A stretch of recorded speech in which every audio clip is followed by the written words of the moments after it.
A paz do Senhor Jesus, imitadores de Cristo, eu sou Pedro e estamos aqui em mais um vídeo para ler mais um capítulo do livro O Amor Mais Louco da História, do nosso irmão Dave Leonardo.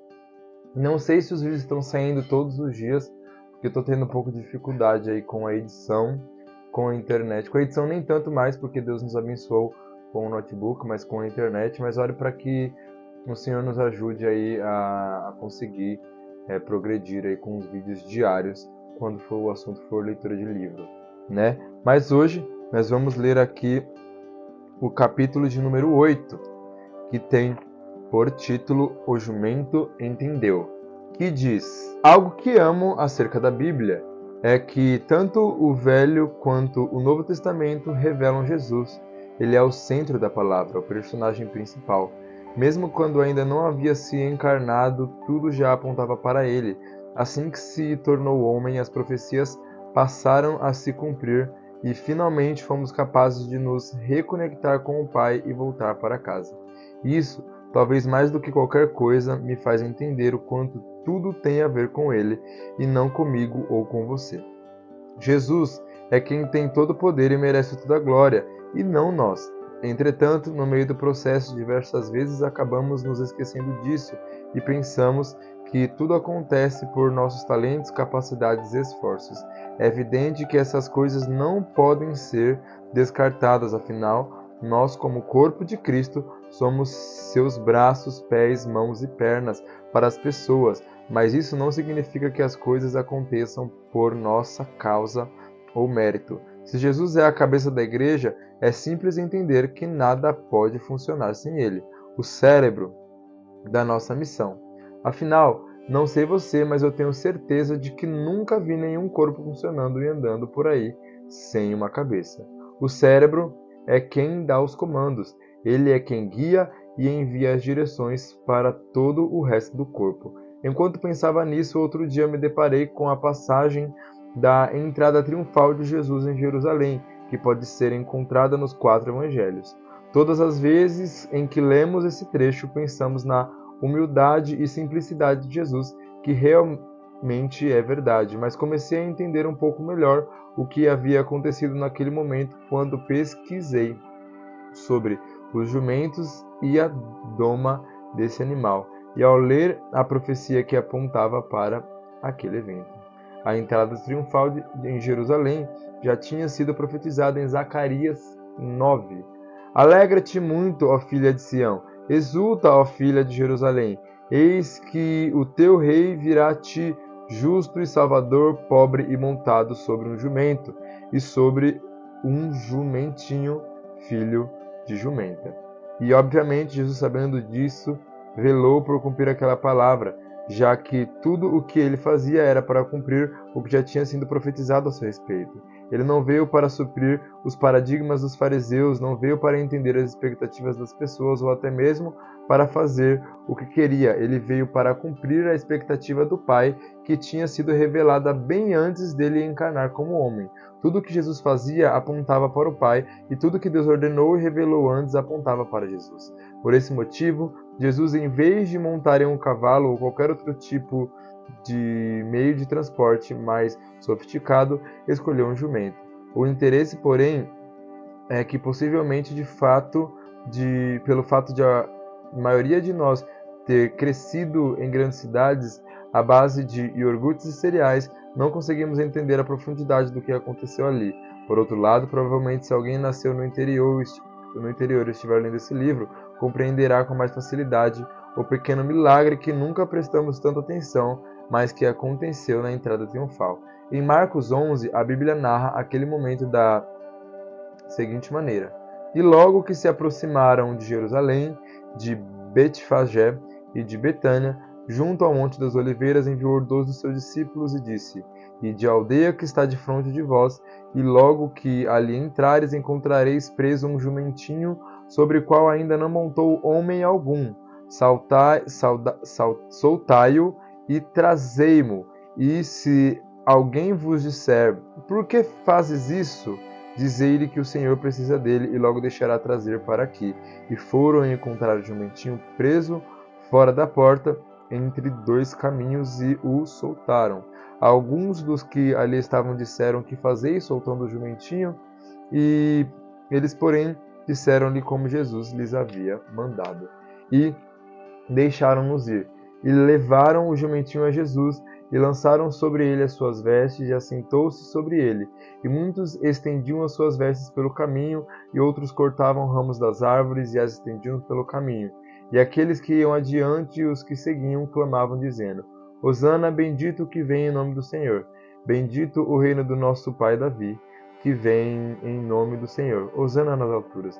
E Jesus entrou em Jerusalém, no templo, e tendo visto tudo em redor, como fosse já tarde, saiu para Betânia com os 12. Marcos, capítulo 11, do versículo 1 ao versículo 11. A história conta que Jesus pediu para 2 de seus discípulos buscarem um jumentinho que estava em uma aldeia próxima e que nunca havia sido montado antes, para que ele entrasse na cidade sobre o animal. Entretanto, a Bíblia não dá muitos detalhes a respeito da relevância de sabermos que aquele jumentinho nunca tinha sido montado antes. Sempre pensei que fosse pelo fato de Jesus merecer as primícias, o que não deixa de ser uma possibilidade também. Mas passei a ter uma nova perspectiva sobre essa passagem quando estudei um pouco mais sobre a doma e o comportamento dos jumentos. Uma das primeiras coisas que descobri a respeito desse animal é que ele é caro. Com certeza, não tanto quanto cavalos, ainda mais de raça, mas o jumento tem um preço alto. E eu pensava que pelo fato de serem inferiores, se comparados a outros animais de carga da mesma família, eles teriam um preço desvalorizado. Mas não. A segunda coisa que descobri é que o jumento é um dos piores animais para ser montado, porque ele é teimoso, empacador, desconfiado e arisco. Para que a doma aconteça, são necessários tempo e investimento. Ninguém é capaz de montar em um jumento sem antes domá-lo. Um dos métodos que encontrei se inicia com o dono tentando ganhar a confiança a partir do contato visual e carinho no rosto do animal.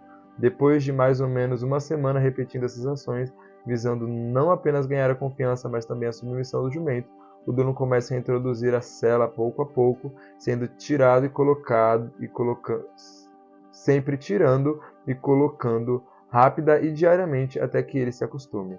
Na semana seguinte é a vez do freio, um procedimento lento e diário também, assim como os outros. Somente após todas as semanas de longo processo é que se torna possível montar no jumento e mantê-lo em submissão, o que não significa que ele sairá andando, afinal, ele continuará sendo empacador e teimoso. Se por acaso no meio desse processo o jumento perceber que o dono está com segundas intenções, ele precisaria iniciar o trabalho todo de novo.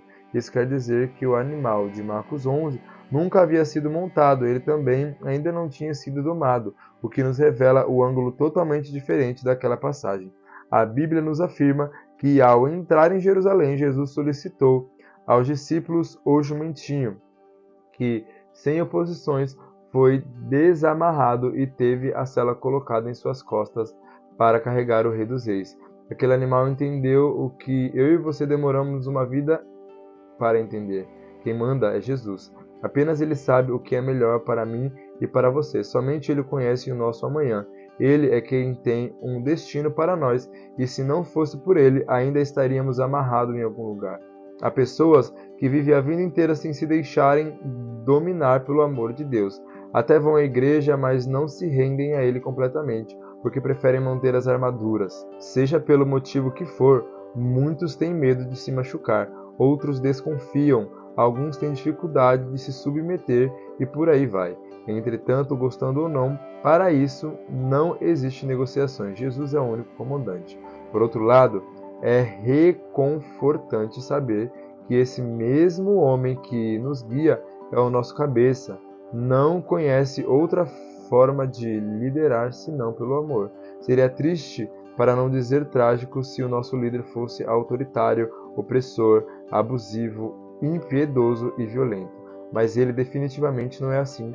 Jesus é a encarnação pura e santa do amor de Deus por nós. Tudo que ele faz tem como base o amor, já que essa é sua essência, quem ele é. Amor esse que é imerecido, que não tem condições, limites ou fim, mas que é persistente em nos encontrar ainda que o rejeitemos. Torna-se fácil ser guiado por um líder assim, tão compassivo, bondoso, firme, seguro e amoroso. Jesus não apenas nos lidera porque ele sabe o caminho certo que devemos seguir, mas porque ele mesmo é o caminho. Todavia, é importante entendermos que, apesar da natureza divina ser tão insaciavelmente boa, cheia de amor, ele não abre mão da liderança. Ele nunca nos força a nada, mas se queremos andar com Jesus, precisamos saber que quem guia é ele. Afinal de contas, não tem como dois reis dividirem o trono. Se queremos assentar no trono do nosso coração, devemos saber que Cristo é educado demais para competir por autoridade. Ele é realeza, e reis de verdade sabem quem são e por isso não precisam disputar aquilo que é seu por direito. Se queremos reinar, ele não passará por cima da nossa vontade, mas se escolhermos deixá-lo governar o nosso coração, temos de saber que ele é quem ditará o caminho e a forma de seguir. E aquele jumento, sem dificuldade, entendeu isso. A palavra nos conta que aquele animal estava amarrado, o que provavelmente indicava que alguém já havia tentado montar nele e não conseguira, talvez barrados pela selvageria e chucrice do jumento. Na verdade, o meu pastor Sérgio Melchior, que veio do interior e cresceu rodeado por essa realidade, me explicou que é assim que funciona. Quando o animal é deixado amarrado, é porque houve uma tentativa de doma frustrada, então desistem dele. Ele não serve para nada. No entanto, Jesus manda trazê-lo porque ele é o único que decide investir naqueles que não servem para nada, naqueles que ninguém acredita. Ele enxerga potencial e futuro, e quando permitimos que ele tome as rédeas e guie a nossa história, passamos a ter um destino. Porém, se decidimos fazer as coisas do nosso jeito e reinar em nossa vida, vivemos amarrados e esquecidos, porque ninguém decidirá investir em nós, a não ser Jesus. Não existe ninguém que seja descartável para ele. Inclusive, as Escrituras nos garantem que até mesmo se uma mãe se esquecer de seu filho, Deus nunca se esquecerá e deixará de acreditar em nós. Será que uma mãe pode esquecer do seu bebê que ainda mama e não ter compaixão do filho que gerou? Embora ela possa se esquecer, eu não me esquecerei de você. Isaías capítulo 49, versículo 15, tradução NVI. Esse versículo sempre mexeu comigo porque, apesar de eu nunca ter sido abandonado por meus pais, eu já me senti dessa maneira diversas vezes. Quando penso na dimensão, profundidade e contexto doloroso que as palavras foram ditas, consigo sentir ainda mais o amor de Deus por nós. Sentir-me abandonado, rejeitado e não amado talvez seja o pior sentimento de todos, porque é justamente o oposto daquilo que fomos criados para ser. Nós fomos feitos para amar e receber de volta o amor. Porém, algumas vezes, somos obrigados a engolir situações que não estavam em nossos planos. Alguns foram abandonados pelos pais, outros por amigos, cônjuges, por pessoas que um dia lhes juraram amor. Outros foram obrigados a conviver com a solidão e outros ainda nunca conseguiram se sentir amados. São como aquele jumento abandonado e descartado pelas pessoas. Entretanto, ainda que todas as pessoas virassem as costas para nós, Deus jamais desistiu e jamais desistirá de nós. E a verdade é que, por mais traumático e horrível que possa ser conviver com o abandono de pessoas terrenas, ainda que voltassem atrás, o amor delas não seria suficiente. O amor humano é falho e efêmero. Somente o amor divino é capaz de completar, curar e desatar as amarras que nos prendem, como ele fez com o jumento. Ele acredita em nós. Ele investe mesmo que ninguém mais queira, mesmo que ninguém dê crédito. Coloque fé e leve a sério. As pessoas podem ter desistido, mas ele insiste. Não apenas porque sabe quem você pode se tornar nele, mas porque é isso que o amor faz. Por outro lado, receber esse amor e andar com Jesus são escolhas e a maneira como andamos com ele também. Judas andou com o Mestre assim como João, mas não conseguiu entender e aprender e amar como este. Judas andou com Jesus, mas não buscou intimidade e fixou os olhos nele, como o discípulo amado. Podemos escolher caminhar com Cristo, mas manter o nível de intimidade de Judas. Tudo depende do quanto estamos dispostos a nos entregar e render. Fico imaginando a cena da entrada triunfal. e cada vez mais me convenço de que no momento em que se aproximou de Jesus, o jumento entendeu: a minha natureza é forte, mas a dele é mais. É evidente que o jumento não pensou na dimensão e desdobramentos que o evento causou em sua vida, mas fica clara a lição que nós, a nos depararmos com essa história, podemos aprender e compreender. Naquele momento, mesmo que não tivesse a capacidade de entender o que estava acontecendo ali, aquele animal reconheceu a autoridade de Jesus e escolheu se submeter. Muitos, por terem sido criados em famílias com personalidades e culturas fortes, em que tudo é movido de gritaria, irritação, pavio curto e atritos, dão desculpas de que nunca conseguirão mudar. Porém, esse também era o empecilho para o jumento. A diferença é que ele escolheu submeter e se deixar domar. Aquele animal entendeu que o mestre o chamava e apenas se entregou. Algumas vezes, o nosso coração está tão cheio de orgulho e autossuficiência que preferimos seguir o nosso próprio caminho a termos de ser moldados por Cristo. Algo importante que precisamos manter em mente é que a decisão por Jesus nos implicará automaticamente em mudanças constantes. Não existe a possibilidade de caminharmos com Jesus sem deixarmos que Ele transforme o nosso coração, mente e modo de agir. Sem a transformação divina, seríamos apenas vítimas de uma religião vazia e cheia de regras. Todavia, o convite de Deus para nós tem de ser com relacionamento e não autoritarismo. Precisamos entender que a vida com Deus é a melhor aventura que algum dia poderíamos sonhar em viver, porém ela tem um preço. Precisamos entregar tudo o que quisermos viver, se quisermos viver um cristianismo genuíno. Temos que entender que se optamos por Cristo, Ele é quem nos guiará e não há problema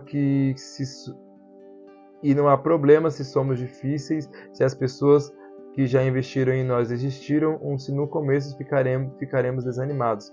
Basta dizermos sim para o Mestre e deixarmos que Ele nos adestre, dome e mostre o seu amor, que é capaz de fazer, mesmo com o pior e mais rejeitado dos humanos. Não há ninguém na face da terra que Jesus não tenha a capacidade de transformar e amar. Pare de ficar batendo de frente com Jesus. Pare de pensar que você é quem sabe o que é melhor para você. Muitas vezes optamos por seguir a nossa intuição, vontades ou o que achamos ser melhor para nós e pensamos estar no caminho correto porque as coisas estão dando certo até o momento. Mas só porque está tudo bem e ainda não deu errado não quer dizer que seja o certo, e muito menos o melhor. Quando escolhemos ir sozinhos, somos apenas mais à mercê do acaso. Porém, com Jesus, nosso futuro é garantido. Abra mão dessa natureza de querer manipular e controlar tudo e confie que Ele sabe guiar. Provérbios diz: em seu coração o homem planeja o seu caminho, mas o Senhor determina os seus passos. Provérbios capítulo 16, versículo 9. Tradução NVI. O Senhor sim sabe o que é melhor para mim e para você, porque Ele conhece o nosso amanhã. Em minha caminhada com Deus aprendi que muitas vezes as coisas podem não fazer sentido no começo, mas isso não quer dizer que Deus tenha errado na direção ou tenha se confundido em relação ao nosso futuro. Não, Ele sempre tem um plano certeiro. Eu me lembro quando contei à minha família que queria estudar para ser um advogado e professor universitário. Ninguém tinha feito faculdade em casa, eu seria o primeiro, então, quando a época de prestar o vestibular chegou, e eu passei e entrei na universidade, todos os paradigmas foram quebrados em mim. A minha família tinha altas expectativas a meu respeito, e por isso, mesmo que eu ainda não fosse formado, me tratavam como doutor e aproveitavam para fazer consultas jurídicas. Embora eu não soubesse praticamente nada ainda, durante os 5 anos em que estudei, eu ouvia sobre o orgulho e expectativa deles sobre o meu futuro. Nesse tempo, eu me esforcei mais do que qualquer um que conhecia. Como, além de advogar, eu queria ser um professor de universidade, eu dava palestras na faculdade e até criei um plano estratégico para somar atividades extras no meu currículo. No dia da minha formatura, eu fiz um dos discursos, enquanto toda a minha família estava lá me aplaudindo. Minha mãe nunca havia me visto tão bonito. Eu sabia o preço que havia pagado para estar ali e meus familiares também. Entretanto, pouco tempo depois, eu recebi diversas confirmações de Deus de que ele havia me separado para o ministério. Aquilo foi um choque para mim. Eu olhava para onde a minha vida estava indo e absolutamente nada fazia sentido. Eu havia estudado tanto, corrido atrás e me esforçado de maneira tão precisa para alcançar o que eu pensava ser o melhor para a minha vida, mas não era isso o que Deus tinha para mim. E mesmo que eu não estivesse e entendesse o que estava acontecendo, decidi me submeter à sua liderança e aos seus planos para mim. No início, escutei que eu iria passar fome, que iria envergonhar a minha família e até mesmo que tudo isso era fogo de palha. A minha mãe se desesperou e me fez tentar mudar de ideia, dizendo que não era possível. A minha mãe se desesperou e me fez tentar mudar de ideia, dizendo que era possível abrir o meu escritório de advocacia e pregar ao mesmo tempo. Tantos me acusaram e colocaram peso, mas eu tinha uma palavra de Deus. Confesso que muitas vezes passei por situações extremamente difíceis e desconfortáveis para mim. Pensei em desistir diversas vezes. Eu mesmo me questionava a respeito do que estava acontecendo com a minha vida, mas todas as vezes em que as coisas apertavam, Deus sempre me lembrava: deixe o controle comigo, menino. Fique calmo, Jerusalém está chegando. Mesmo com dificuldades, Ele nunca deixou de me provar sua bondade, amor e fidelidade em todos esses anos. Esse é o meu caminho até Jerusalém, assim como aquele jumentinho. Eu sei que ainda tenho muito o que viver até lá, e no dia em que eu chegar, todas as minhas perguntas serão explicadas. Mas enquanto eu ainda estou indo e não cheguei, tenho a plena certeza de quem está me levando, sabe o endereço e mais, ele sabe o que eu preciso. E é isso que o salmista nos garante no capítulo 37. Entrega o teu caminho ao Senhor, confia nele e ele tudo fará. Salmo capítulo 37, versículo 5. A confiança é a base de qualquer relacionamento sábio. Porém, apesar de Deus nunca ter feito nada para merecer a nossa confiança, mesmo assim acabamos nos relacionando com Ele de maneira incrédula e receosa. É evidente que falar a respeito de confiança é simples, mas a prática, na maior parte das vezes, é bem complicada. É preciso coragem e fé para confiar, porque somos humanos e se tem algo de que gostamos é controle. O controle, por outro lado, vicia, mas também pode sufocar, porque não fomos feitos para isso. Não fomos criados com a habilidade de distinguir o que é melhor para nós. E mais, mesmo que descubramos esse melhor, ainda assim não seremos capazes de suprir o que precisamos. Alguns anos depois, assisti um filme que me fez refletir muito a respeito disso. Clique. Foi lançado em 2006 e conta a história de um arqueiro, o workaholic, que acaba negligenciando a sua família por causa do trabalho. A certa altura do longa-metragem, Michelle Neumann, personagem principal interpretado por Adam Sandler, se depara com um controle remoto universal que lhe permite avançar e voltar em qualquer parte de sua vida. Dessa forma, Neumann acaba pulando os momentos ruins e chatos que viveu. Entretanto, no final ele percebe que todas as más circunstâncias e pequenos instantes desprezados por ele, na verdade, haviam lhe ensinado lições vitais de vida, que formavam quem ele era como ser humano e por isso não podiam ser apagadas ou colocadas de lado. Não sabemos o que realmente é bom para nós, ainda que pensemos que sim. Nunca conseguiremos olhar o todo, o futuro, mas Deus tem a capacidade e poder. Em contrapartida, torna-se fácil entregarmos a nossa vida a Ele quando pensamos que ainda podemos manter o controle. Quando entreguei minha vida a Jesus, nunca imaginei que Ele me pediria para não ser advogado. Jamais pensei que teria de romper com todas as expectativas da minha família para atender a uma expectativa do céu. No começo do meu ministério, foi muito complicado porque eu ainda estava aprendendo na prática que Jesus não avisa o processo, apenas o destino. E, por mais que eu quisesse confiar completamente, muitas vezes eu me via com medo, cansado e com vontade de desistir. Isso não quer dizer que nunca mais sentirei essas coisas, mas conforme meu relacionamento com Deus se desenvolve, eu sei que minha confiança e maturidade nele cresce também, porque a cada situação, dificuldade e provação tenho a oportunidade de experimentar uma nova manifestação do seu poder e excelência. E nisso o conheço mais e descubro de forma prática o seu coração e o que ele é capaz de fazer. Dessa maneira, as coisas que me abalavam antes passam a ter cada vez menos efeito sobre mim. E isso não tem a ver apenas comigo, mas pode acontecer com qualquer um, basta nos posicionarmos.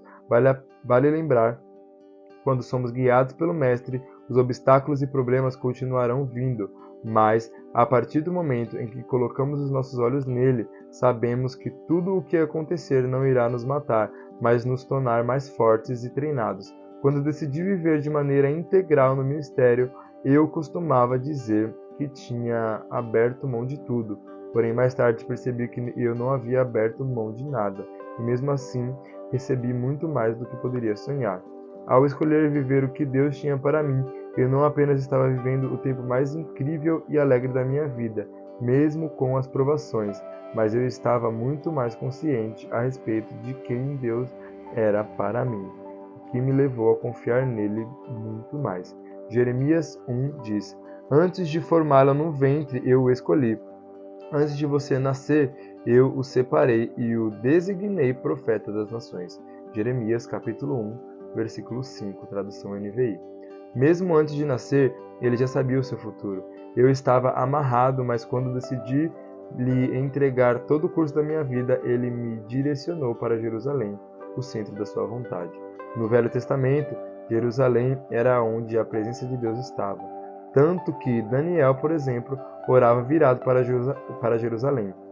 Já no Novo Testamento, era onde a aliança se manifestava. Quando Jesus veio à Terra, morreu e ressuscitou, mas antes de ascender aos céus, prometeu que não nos deixaria sozinhos. E por isso, enviou-nos o Espírito Santo, o Consolador. A partir daquele dia, ele nos direcionou para Jerusalém, a Nova Jerusalém.